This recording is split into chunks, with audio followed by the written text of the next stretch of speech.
Tá bem? Boa tarde, né, a todos, todas e todos.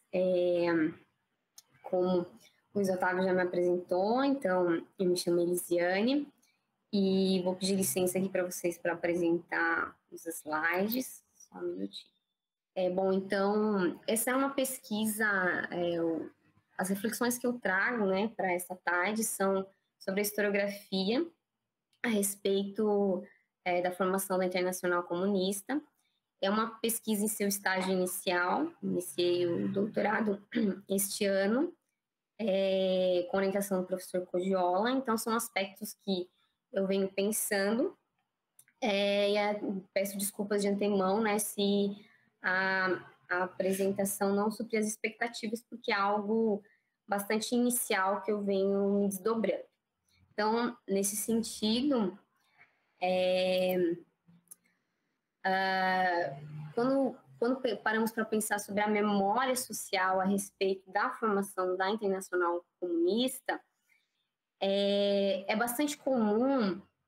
a gente se desdobrar ou consultar dicionários. Então,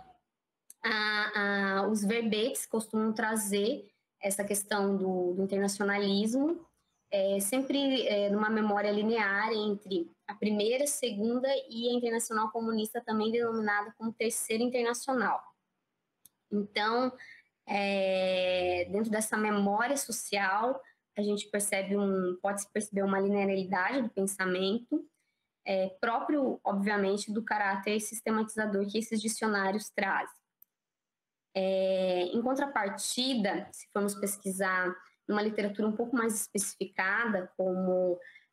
história dos marxismos propriamente, não partindo do pressuposto do movimento internacional dos trabalhadores e que vai agregar correntes que não são marxistas, mas dentro de um recorte mais de movimentos marxistas, como, por exemplo, são esses 12 volumes da história do marxismo, organizado pelo Eric Hobsbawm, é possível perceber a Internacional Comunista como um movimento um tanto mais complexo e dialético e que reúne fraturas e diversas combinações de elementos entre diversas correntes e vertentes, com aproximações e distanciamentos variados. Principalmente se nos atemos ao volume 5, onde o Israel Getzler dá a tradução brasileira. Então, essa tradução brasileira que eu consultei é da versão italiana, e ela vai dividir em 12 volumes, 6 volumes especificadamente dedicados à época da Terceira Internacional. Então, pensando dentro dessa estrutura da história dos marxismos, a Internacional Comunista, ou Terceira Internacional, ela pode estar designada como conceituada dentro desses conflitos entre essas diversas correntes. E aí eu penso no sentido de perceber uma espécie de anticomunismo já relacionado dentro dessas correntes, na época da Revolução Russa, e as disputas que se tem em torno desse legado, dessa memória social, a respeito da Associação Internacional dos Trabalhadores. Então, o Getzler vai pensar o curso revolucionário entre 1905, na Rússia, com o Domingo Sangrento, até a implantação da NEP, que é a nova política econômica. Ele passa a perceber esse curso revolucionário. É importante também atentar que essa conceituação do período que compreende o curso revolucionário não, ela é também bastante problemática, e a gente vai percebendo isso ao se desdobrar, ao conhecer a historiografia a respeito do tema. Por quê? Porque dentro do debate marxista da época, os próprios velhos bolcheviques, eu trago aqui nos slides alguns, como Kamenev, Alexei Rykov e Muranov, eles vão se contrapor aos bolcheviques leninistas, no sentido de defender uma continuação da ditadura democrática iniciada em 1905 e defender a conquista do partido dentro do aparelho da democracia liberal representativa, ou seja, conquistando até 1/3 da Assembleia Representativa. Já os mencheviques vão conceituar a formação de uma nova internacional, que já é proposta mesmo antes da Revolução Russa, como uma ditadura da minoria, e mais especificamente falando a implantação da ditadura do proletariado e seu desdobramento à Revolução Russa, e que seria então fadada a cair na ditadura de células do Partido Comunista. E o debate mais intenso é com a social-democracia. Não é à toa que as intenções de formação de uma nova internacional que se opunha à Segunda Internacional, ela faz parte do racha entre a social-democracia e os próprios bolcheviques e também os resistentes, né, na Alemanha, como os da Liga Espartacus, em que Rosa Luxemburgo é uma das expoentes mais conhecidas, em que essa ala mais esquerdista dentro da Segunda Internacional começa a fazer uma campanha anti-guerra dentro da própria Internacional, e isso se concretiza, essa fratura, mais especificadamente quando a social-democracia alemã faz voto a favor à aprovação dos créditos de guerra na Alemanha. Isso faz com que a Segunda Internacional se dissolva e Lenin e os seus aliados comecem, então, a articular uma nova internacional. Eu trago aqui no slide a figura do livro do Karl Kartz, Terrorismo e Comunismo. Esse livro, até então, eu não tinha encontrado uma tradução brasileira, e ao procurar para fazer esses slides, eu encontrei uma tradução recentemente publicada, agora em setembro de 2021, pela editora Antônio Foltora. Eu trouxe especificadamente essa imagem porque ela retrata, né, representa um debate muito intenso entre a social-democracia e os bolcheviques. Então, a própria fundação da Internacional Comunista, em 1919, as teses de fundação do Lenin, elas são uma espécie de resposta ao Karl Kartz aos debates travados já em 1918, onde o Kautsky, em agosto de 1918, traz um livro criticando a ditadura do proletariado. Em novembro, ele traz uma outra resposta, que é a democracia ou ditadura. E em junho de 19, ou seja, logo após a fundação da Internacional Comunista, que se dá entre março e abril de 19, ele publica esse livro, Terrorismo e Comunismo.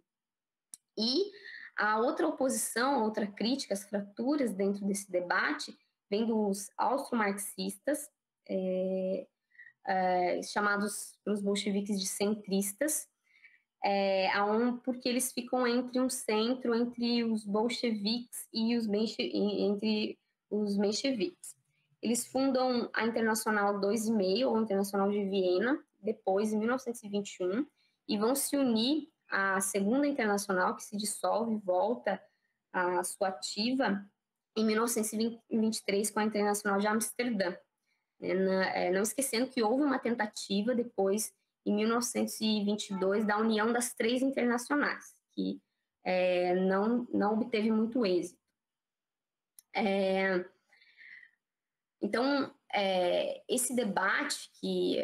eu coloco como uma espécie de já um anticomunismo nascente dentro do próprio debate da Segunda Internacional em relação à formação dessa nova associação de trabalhadores de nível global, é possível pensar os termos como, por exemplo, Comintern ou o acrônimo russo com K, Comintern, que designam essa mesma organização, parece estar mais relacionada a um órgão da política externa da Rússia que surge com a Revolução de Outubro. Nesse sentido, a literatura ela passa a identificar uma espécie de bolchevização, ou seja, uma espécie de controle desse órgão internacional, com relação às seções dos demais países, como se fosse um aparato da política externa russa. Mesmo nessa coletânea aqui, que eu trago também a capa de um dos volumes, são 3 volumes, na década de 80 já, onde a intenção é trazer as teses e resoluções dos primeiros congressos para conhecimento do público brasileiro, essa bolchevização ela já é identificada no segundo congresso com as 21 condições para aderir a essa nova internacional. Desse modo, a gente acaba parando para pensar sobre o revisionismo historiográfico. Há esse anticomunismo, é possível perceber esse anticomunismo já dentro do debate em torno da Revolução Russa e as oposições de formação de uma nova internacional. E depois isso se intensifica dentro da Guerra Fria, dentro da guerra literária com os Cold Irons, e depois com o conceito de totalitarismo que vai passar a ser usado de forma a igualizar tanto o fascismo quanto o comunismo. Se aprofundando com as reformas, obviamente, que vão se colocar posteriormente, com a morte de Stalin, os processos de desestalinização, os movimentos pós-modernos neoliberais e depois com a queda da União Soviética. É possível destacar alguns autores, como Richard Pipes, Roberto Conquest e Martin Malaya, onde eles vão perceber a bolchevização, ou esse controle, esse controle do órgão de política externa da União Soviética, mais além, mais profundamente, como se remetendo à Revolução Francesa, à tradição moderna, se remetendo à própria tradição rússia czarista. No contraponto, eu trago uma outra obra, que é A Miséria da Historiografia, organizada pelo Demian Mello. O título se remete a outras misérias da teoria, provavelmente do Thompson e do Marx também, e o que ele traz a respeito da miséria da historiografia é pensar como essa tradição revolucionária ela pode estar sendo liquidada por esse revisionismo historiográfico, no sentido de mostrar uma anatomia das revoluções em que os conceitos de revolução já trariam imbuídos no seu cerne elementos ilusórios, evolucionistas, radicais e violentos da humanidade. No contraponto, a própria queda da União Soviética ela trouxe a abertura dos arquivos, que anteriormente pertenciam ao Instituto Marx, Engels e Lenin, e uma série de pesquisas a respeito começam a ser possíveis, até propriamente da história social, onde se começa a pensar a Revolução Russa e a formação de uma nova internacional como dentro dos movimentos sociais e que tem um caráter extremamente popular e não no sentido de uma ditadura da minoria ou uma espécie de aventurismo revolucionário de poucos, mas que existe um apelo popular. Nesse sentido, é possível destacar a coletânea Comintern Publishing Project, que é dirigida pelo John Riddle. É um projeto que se iniciou na década de 80, que tem 11 volumes publicados e 5 estão em preparação. Então, esses livros, essa coletânea do Comintern Publishing Project, dirigido por John Riddle, que se iniciou desde na década de 80, então, o volume To the Masses, que é do terceiro congresso e do quarto congresso United Front. Bom, já encerrando, caminhando aqui, que já estou com o tempo no meu limite aqui, então, para não me alongar demais, então a história, nessa perspectiva, a formação da Internacional Comunista, ela pode ser pensada dentro da história dos comunismos, dentro da história dos movimentos sociais, com essa perspectiva de abertura dos arquivos da antiga União Soviética, do Instituto Marx, Engels e Lenin, como de um caráter múltiplo, de uma série de vertentes e correntes. O historiador João Arsênio Nunes, em seu texto de doutoramento de Portugal, ele é orientado pelo historiador Augusti, italiano, especialista internacional comunista. Ele vai trazer uma historiografia que se preocupa com o caráter popular da Revolução, que é essa historiografia propriamente da história social, e uma historiografia mais socioeconômica, onde permanecem algumas problemáticas, como, por exemplo, da natureza dos pressupostos e mecanismos de organização na crise econômica da Primeira Guerra Mundial, das diferenciações crescentes na estrutura de classes e como uma defesa e projeção da própria União Soviética dentro do conceito de revolução mundial. Nesse mesmo caminho, o historiador Baylen, alemão, ele vai pensar essa temática como uma das mais importantes das ciências sociais na contemporaneidade, dentro de uma história, propõe uma história cruzada e transnacional, em que abrange um triângulo de forças, desde o aparato russo, as seções nos países, até instituições intermediárias. E, propriamente falando, o próprio caráter popular desse aparato, não apenas burocrático. Nesse sentido, a formação da Internacional Comunista, ela estaria dentro de uma janela de experimentações históricas, em que surge uma diversidade de propostas anti-imperialistas, de movimentos anti-guerra, anticolonialismo, de libertação nacional, de inserção das mulheres, dos negros e das lutas antifascistas. Nesse caminho, que o historiador argentino Daniel Gaido publica, então, essa obra que eu trago à imagem, que é a História do Socialismo Internacional. Nesse livro tem alguns capítulos que tratam de como a emancipação das mulheres, propriamente a liberalização do aborto, da liberação homossexual e das frentes antifascistas, começam a ser discutidas de forma bastante contundente dentro da Internacional Comunista. Aqui é a bibliografia, então, eu trouxe para vocês, e procurei trazer algumas perspectivas historiográficas que tratam o tema de diferentes vertentes e diferentes modos. E aí agradeço a participação, a paciência, peço desculpa pela